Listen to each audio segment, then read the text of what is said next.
sambil nunggu janjian dengan customer di DQ, saya coba bacakan dapat sharing dari Bapak Tony Supatra.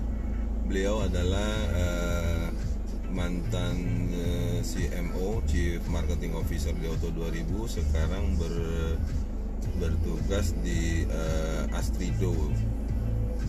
Pagi tadi beliau men-sharing sebuah seperti cerpen motivasi. Saya coba bacakan di sini. Pada sebuah senja 20 tahun yang lalu, terdapat seorang pemuda yang kelihatannya seperti seorang mahasiswa berjalan mondar-mandir di depan sebuah rumah makan cepat saji di kota metropolitan. Menunggu sampai tamu di restoran sudah agak sepi, dengan sifat yang segan dan malu-malu dia masuk ke dalam restoran tersebut. "Tolong sajikan saya semangkuk nasi putih." Dengan kepala menunduk, pemuda ini berkata kepada pemilik rumah makan. Sepasang suami istri muda pemilik rumah makan memperhatikan pemuda ini hanya meminta semangkuk nasi putih dan tidak memesan lauk apapun. Lalu menghidangkan semangkuk penuh nasi putih untuknya. Ketika pemuda ini menerima nasi putih dan membayarnya, ia berkata dengan pelan, "Dapatkah menyiram sedikit kuah sayur di atas nasi saya?" Istri pemilik rumah makan tadi berkata sambil tersenyum, "Ambil saja apa yang engkau suka, tidak perlu bayar." Sebelum habis makan, pemuda ini berpikir, kuah sayur gratis." Lalu memesan semangkuk lagi nasi putih. "Semangkuk tidak cukup, anak muda. Kali ini saya akan berikan lebih banyak lagi nasinya."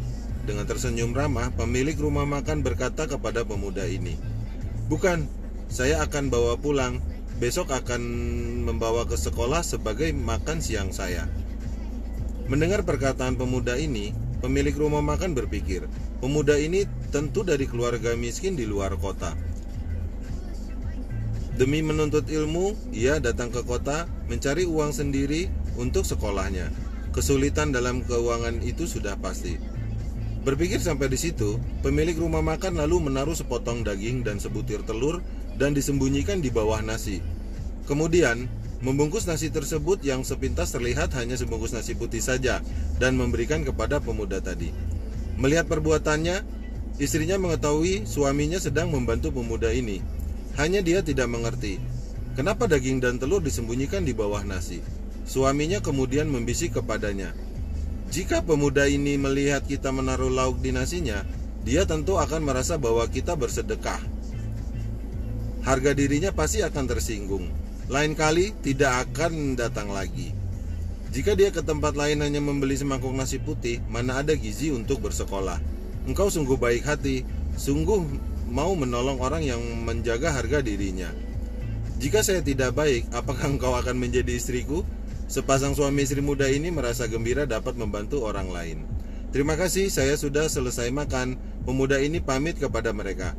Ketika dia mengambil bungkus nasinya, dia membalikan badan, melihat dengan pandangan mata, berterima kasih kepada mereka.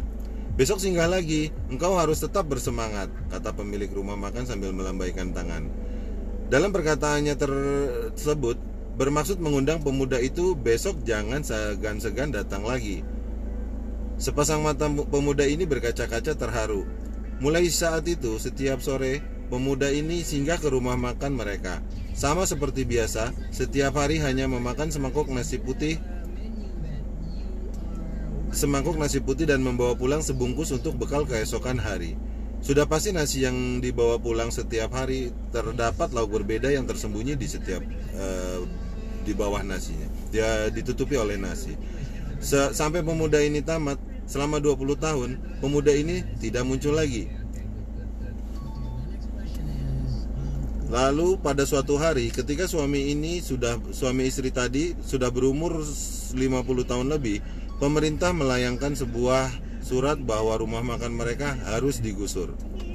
Tiba-tiba kehilangan mata pencarian dan mengingat anak mereka yang disekolahkan di luar negeri yang perlu biaya setiap bulan, membuat suami istri ini berpelukan menangis dengan panik. Pada saat itu masuk seorang pemuda yang memakai pakaian bermerek Kelihatannya seperti direktur dari kantor Bonafit. Apa kabar? Saya adalah wakil direktur dari sebuah perusahaan. Saya diperintah oleh direktur kami mengundang kalian membuka kantin di perusahaan kami. Perusahaan kami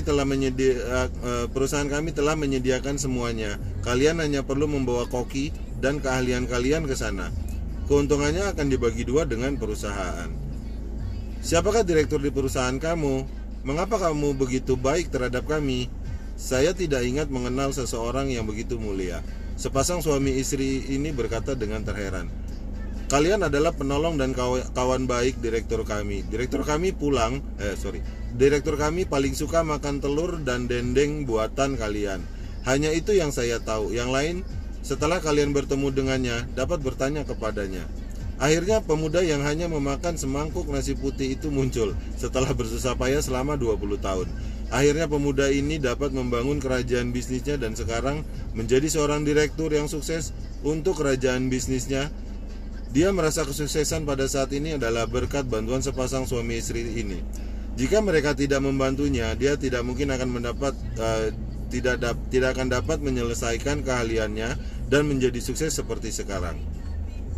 Setelah berbincang-bincang, suami istri ini pamit hendak meninggalkan kantornya. Pemuda ini berdiri dari kursi direkturnya dan dengan membungkuk dalam-dalam berkata kepadanya, "Bersemangat ya. Di kemudian hari perusahaan tergantung kepada kalian. Sampai bertemu besok." Sampai situ aja cerita sinopsis dari Pak Tony Supatra. Insight yang beliau ambil yaitu kebaikan hati dan balas budi selamanya dalam kehidupan manusia adalah suatu perbuatan indah dan yang paling mengharukan. Nice, lumayan. Cerita yang lumayan bagus dari Pak Tony Supatra. Terima kasih Pak Tony. Ini akan saya izin tag ke Bapak di IG live story saya dan mungkin juga akan saya upload ke YouTube saya. Terima kasih buat teman-teman yang sudah bergabung. Ada Pak Pius, salam hormat Pak Pius Yaoming di Bandung. Iwan Trisila di Samanhudi, terima kasih. Ada juga Bang Idris ID ya, terima kasih banyak udah menyaksikan IG ini. Sampai ketemu lagi nanti di cerita yang lain. Salam dari saya Sasongko, Toyota Spesialis, Mr. Morning Quote. Selamat siang.